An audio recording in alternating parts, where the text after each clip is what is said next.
Movie की शुरुआत में हमें बताया जाता है कि आज से तकरीबन 5 साल पहले गॉडजिला और कोंग की एक बहुत बड़ी फाइट हुई थी, जिसमें गॉडजिला कोंग को हराने के बाद समंदर की गहराइयों में चला गया था और उस दिन के बाद गॉडजिला का कुछ भी पता नहीं चल पाया, किसी ने नहीं देखा उसे। इसके बाद हमें 5 साल बाद का सीन दिखाया जाता है, जिसमें हम एक आइलैंड को देखते हैं जो कि कोंग का घर था असल में। और यहाँ पर हम देखते हैं कि कोंग का साइज पहले से काफी बड़ा हो गया है। इसके बाद कोंग सोकर उठता है और पानी में काफी इंजॉय करता है।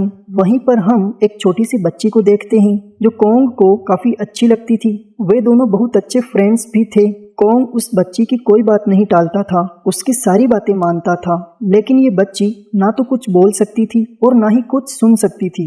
यहाँ पर हम कोंग को बहुत ज्यादा अग्रेसिव पाते हैं, क्योंकि कोंग बहुत ज्यादा गुस्से में होता है और वो एक पेड़ को उखाड़कर आसमान की तरफ फेंकता है, जिससे एनर्जी वोल्ट टूट जाती है। और यहाँ पर हमें पता चलता है कि असल में कोंग को एक टाउन के नीचे रखा गया था ताकि गॉडजिला फिर से वहां पर ना आ जाए, क्योंकि ये दोनों टाइटन्स एक दूसरे को फेल कर सकते हैं तो ये कहीं दोबारा से ना लड़ पड़े। अब क्योंकि कोंग पहले से काफी बड़ा हो गया था, इसीलिए ये डिसाइड किया जाता है कि उसे यहाँ से कहीं और शिफ्ट कर दिया जाएगा। इसके बाद हमें एक लड़का दिखाया जाता है जो कि एक कंपनी के लिए काम करता था और बेसिकली वो एक हैकर भी था। वो जिस कंपनी में काम करता था वो काफी मॉडर्न चीजें बनाया करती थी, लाइक मशीन, रोबोट्स एक्सेट्रा।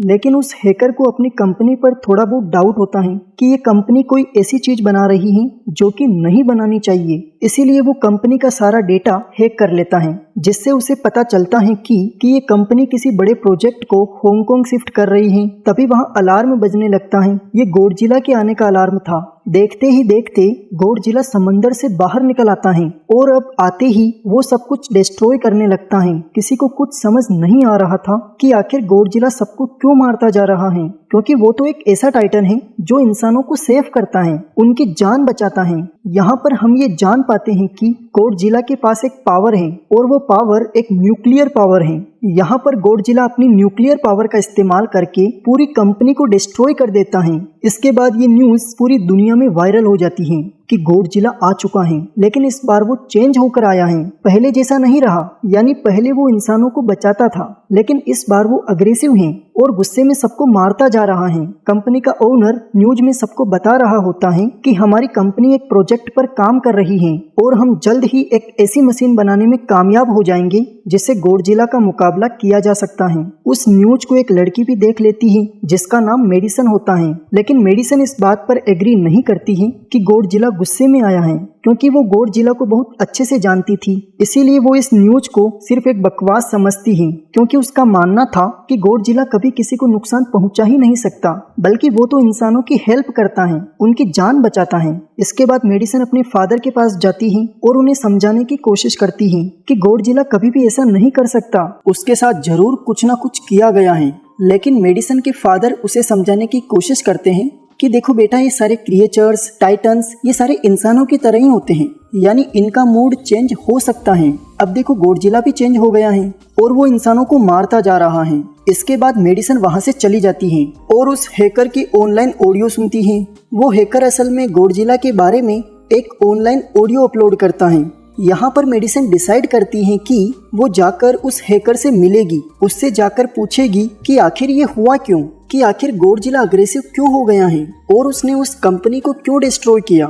इसके बाद कंपनी का ओनर कंपनी के सीनियर डॉक्टर नेथन से जाके मिलता है। डॉक्टर नेथन असल में एक साइंटिस्ट भी होते हैं।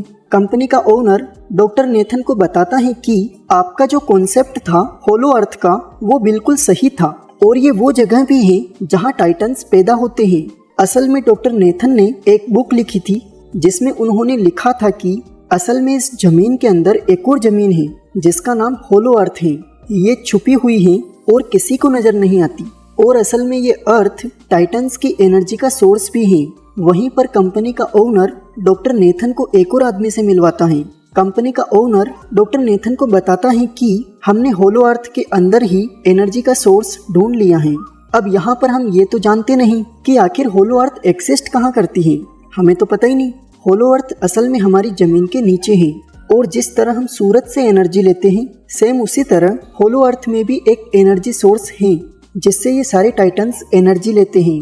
अगर ये लोग उस एनर्जी सोर्स को ढूंढने में कामयाब हो गए तो ये गॉडजिला का मुकाबला भी कर पाएंगे। डॉक्टर नेथन पूछते हैं कि आखिर हम होलो अर्थ तक जाएंगे कैसे, क्योंकि अब से कुछ साल पहले मेरे भाई ने भी वहां जाने की कोशिश की थी, लेकिन वो नहीं जा पाया और मर गया। यहाँ पर हम ये बात भी जान पाते हैं कि होलो अर्थ में ग्रेविटी नहीं होती, इसीलिए वहाँ पर हर चीज हवा में उड़ने लगती है।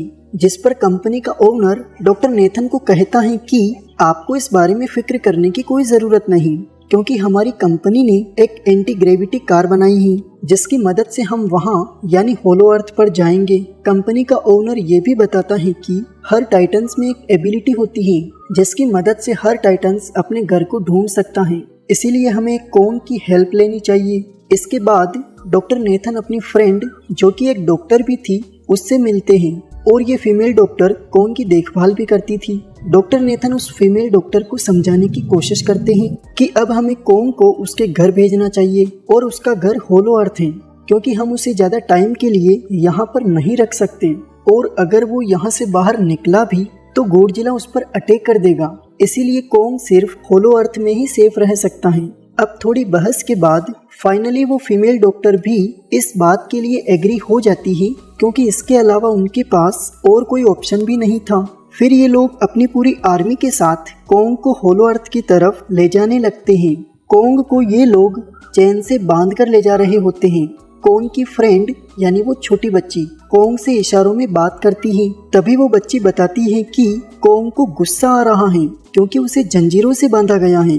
आर्मी का लीडर उस फीमेल डॉक्टर को कहता है कि हम गॉडजिला के रास्ते से नहीं गुजरेंगे, हम किसी दूसरे रास्ते से जाएंगे ताकि गॉडजिला को पता न चल पाए। इस पर वो फीमेल डॉक्टर कहती है कि बिल्कुल हमें ऐसा ही करना चाहिए, क्योंकि गॉडजिला और कॉन्ग की काफी पुरानी दुश्मनी है, क्योंकि वो दोनों खुद को मॉन्स्टर्स का किंग समझते हैं और अगर वे दोनों एक दूसरे के सामने आ जाते हैं तो तबाही मचा देंगे। फिर हम मेडिसन को देखते हैं जो कि अपनी फ्रेंड को लेकर उस हैकर से मिलने जाती है।